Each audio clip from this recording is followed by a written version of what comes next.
Santidade é luta, é esforço, é busca. Os santos de verdade nunca deram a si mesmo este título.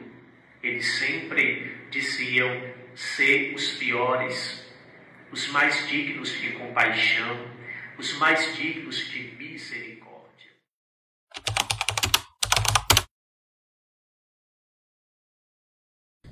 Louvado seja nosso Senhor Jesus Cristo, para sempre seja louvado.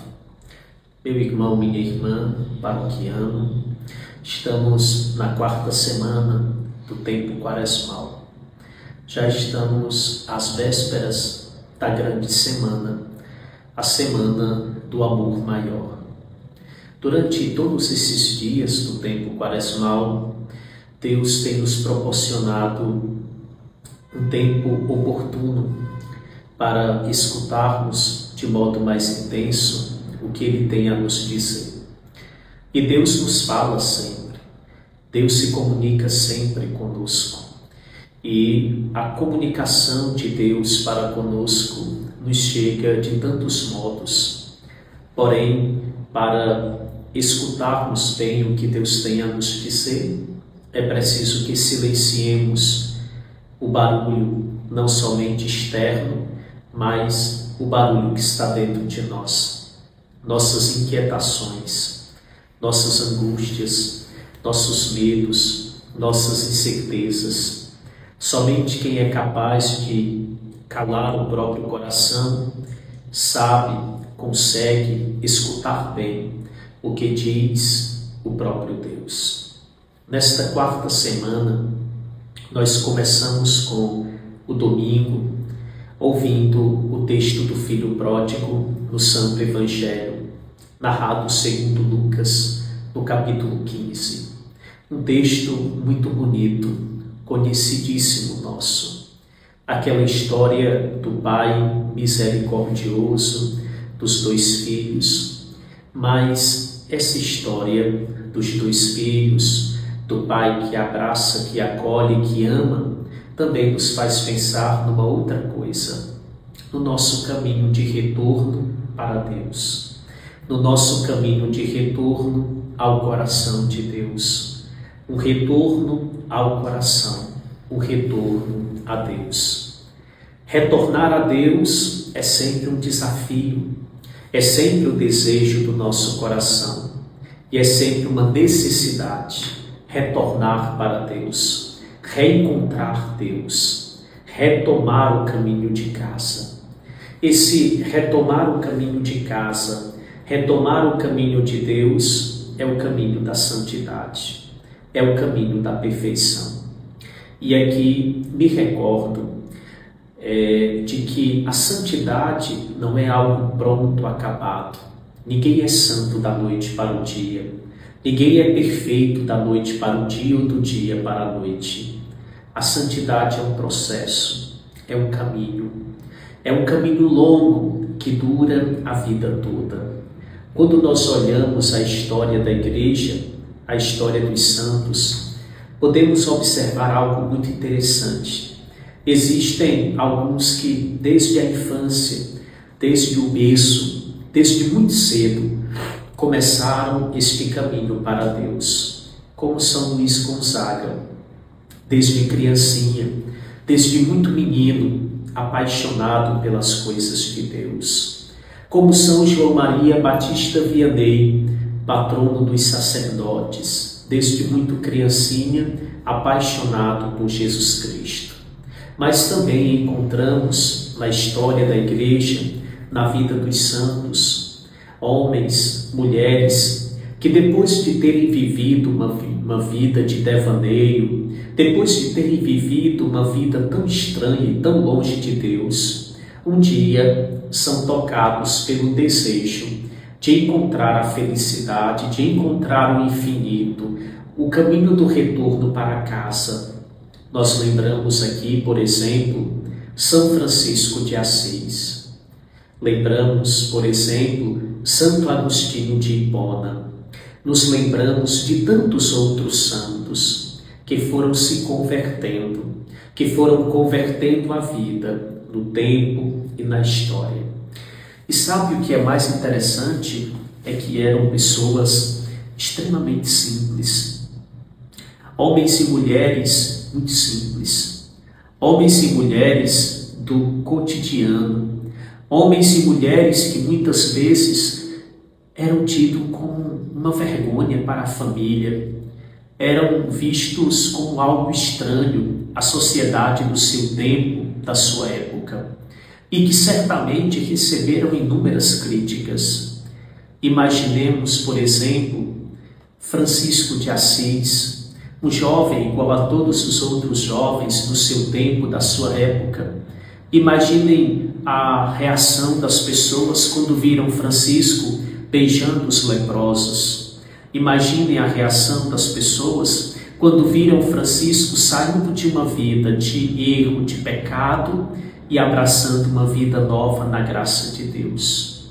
É que só é santo de verdade aquele que se esvazia de si mesmo para deixar-se preencher por Deus. Só é santo de verdade aquele que se humilha, aquele que se abaixa, aquele que deixa Cristo aparecer e ele faz questão de desaparecer. Santidade é luta, é esforço, é busca, é tomada de consciência daquilo que se é de verdade. Os santos de verdade nunca deram a si mesmo este título. Eles sempre diziam ser os piores, os mais dignos de compaixão, os mais dignos de misericórdia. Quando Deus chama, e a escolha de Deus tem uma áurea de mistério muito bonita, porque Deus chama aqueles que o mundo jamais seria capaz de chamar ou de escolher. Deus adora nos desconcertar. Deus sempre nos surpreende. E feliz de quem se deixa conduzir pelas surpresas de Deus. Feliz de quem se deixa tocar pela criatividade de Deus. E os santos, os filhos pródigos da vida e da história, foram pessoas assim, que se deixaram tocar pela graça de Deus. Não se orgulharam de nada, não tinham orgulho de nada, não tinham vaidade de nada, mas tinham uma alegria no coração, um desejo tremendo de ser de Deus.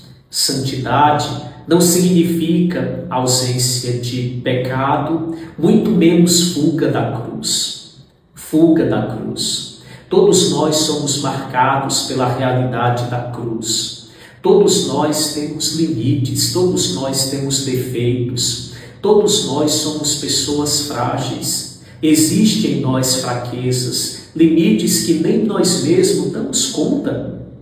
E é exatamente aqui, quando nós nos derramamos na presença do Senhor, quando nós permitimos que o Senhor nos alcance, é exatamente aqui onde acontece o processo de conversão, de maturação, de mudança de vida.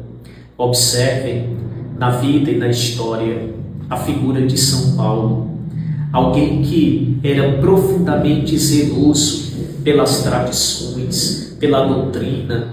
Não era alguém mau, não era alguém errado, mas era alguém que precisava encontrar Jesus Cristo.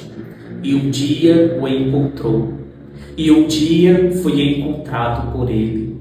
E a partir daquele dia, a vida de Saulo mudou para Paulo. Mas não mudou apenas o nome, mudou o coração, mudou a história, mudou o caminho. Certa vez, vendo esses stories, achei interessante uma frase que alguém escreveu. A missão mais árdua de Paulo foi nunca mais voltar a ser Saulo. Será que essa também não é a nossa missão mais árdua? Do caminho que estamos para Cristo, para Deus, nunca mais voltarmos à estaca zero? Tomando novamente o evangelho de domingo passado. É bonito quando o filho mais novo, na pocilga, porque estava cuidando dos porcos, ele vai dizer: Quantos empregados de meu pai têm pão com fartura e eu aqui morrendo de fome? Vou-me embora, vou voltar para o meu pai e dizer a ele: Pai, pequei contra Deus e contra ti. Já não mereço ser chamado de teu filho. Trata-me como a um dos teus empregados. No chão da nossa vida, na pocilga da nossa vida, na sujeira dos nossos pecados, nas nossas próprias misérias, nós também podemos encontrar um convite para fazermos um retorno para Deus. E feliz de quem toma esta consciência e de quem se decide voltar. Concluo lembrando: santidade é a vida toda. Ser santo não é ausência de pecado ou defeito, como alguns acham. Ser santo é uma luta diária. E eu costumo dizer que esta luta termina 5 minutos depois da morte, quando o sangue esfria e começa a desaparecer todos os sinais vitais do corpo humano. Depois, santidade é sinônimo de humildade. Humildade não é baixar a cabeça para tudo. Humildade não é a gente se fazer de humilde. Humildade é algo que nós encontramos em Deus, na nossa oração, na nossa intimidade com Ele. Para ser santo, precisamos passar pelo processo do esvaziamento de nós mesmos, dos nossos conceitos, das nossas ideias, para que Cristo apareça, para que Cristo preencha, para que Cristo de verdade nos santifique. Meu irmão, minha irmã, Deus abençoe a você. Deus abençoe a todos nós. E que Ele nos faça santo. E que Ele nos ajude a retomar sempre o caminho, a refazer sempre a estrada. Até outro dia, se Deus quiser.